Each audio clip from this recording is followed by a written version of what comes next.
If you had a chance to set a world record with something you love doing, would you? Hold up.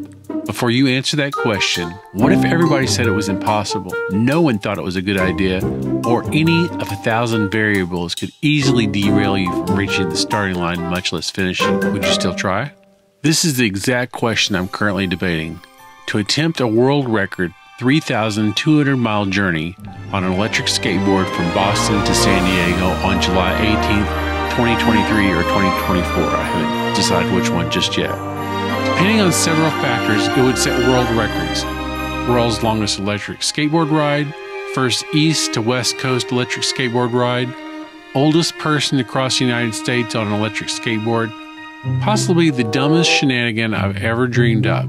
And believe me, I've dreamed a lot. Just ask my wife. I'm no spring chicken, but let's assume in 18 months I'm still physically able to make the trip. There are still a zillion obstacles to overcome. Do I do this alone? If not, whom do I sequester to join me? A random YouTube subscriber drawn from names scribbled on scraps of paper tossed into a hat? Perhaps, but a month on the road with me might be too much for most to handle. But we'll see. One of my sons? If I ask one, the others would feel left out and say I pick favorites. None of my daughters would ever consider spending a month on the road with this old e-skater. Not sure I could handle that one myself anyway, to be honest. Besides, they're all grown up and have their own lives. Children, college, husbands, wives, careers, you know, things like that. I love them all, but no, my kids are out. What about the obvious choice? My beautiful wife. Our marriage was late in life.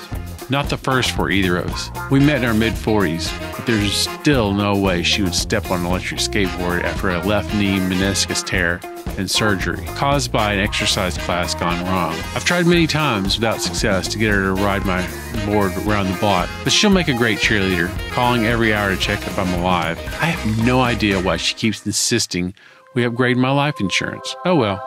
The constant checking and inspiration to keep pushing forward will be encouraging enough. Let's just imagine for a second I managed to get to Boston Harbor with a film crew, all the gear and financial resources to make it all the way across. I still have to deal with hazards on the road. Weather is a huge factor. Electric skateboards are not designed for rain. That might change by the time I start this journey, but as of now, I would have to leave Boston mid-July to miss the bulk of the rains across the U.S.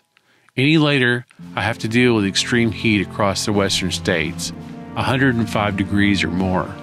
Road conditions will be unpredictable.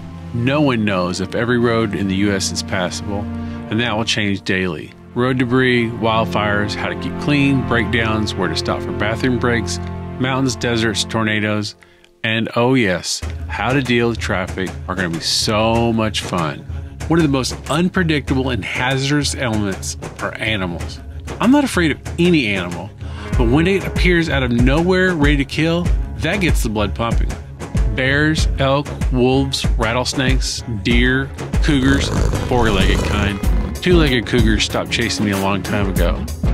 Moose could be a very real possibility along the route I'm planning.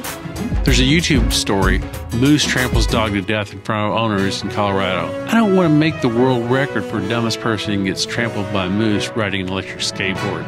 I've already had my share of animal encounters, and those were just blocks from my house. I rode into a pack of 6 raccoons in the middle of the night, split them in the middle, 3 running one way and 3 the other. I'm not sure who was more afraid, me or them. I had a close encounter with a skunk. It's Texas, okay? I was chased by a mailman eating German Shepherd. He was sleeping on the front porch of a mobile home as I approached. I saw his head pop up, so I hit the juice. By the time he reached the road, I was at full throttle. He never had a chance. I left him in the dust wondering how that fat old man moved so fast. It was so much fun, I turned around and made a second pass just to watch him try. I can count the number of spills I've had on 2 hands. But the worst involved a dog no bigger than my size 13 shoe. A woman was walking her dog on the sidewalk and I was riding the street. The tiny dog was on a retractable leash. However, it must have had a 20-foot radius to run because it spotted me and ran full speed directly in front of my board. I was seriously afraid of hurting this dog.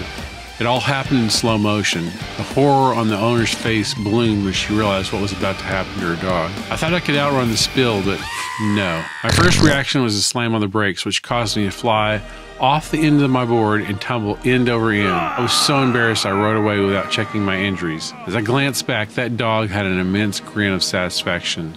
Blood gushed from my knee and hand. I felt every scrape, bump, bruise for weeks. That crash happened the first week I had my board, well over a year ago.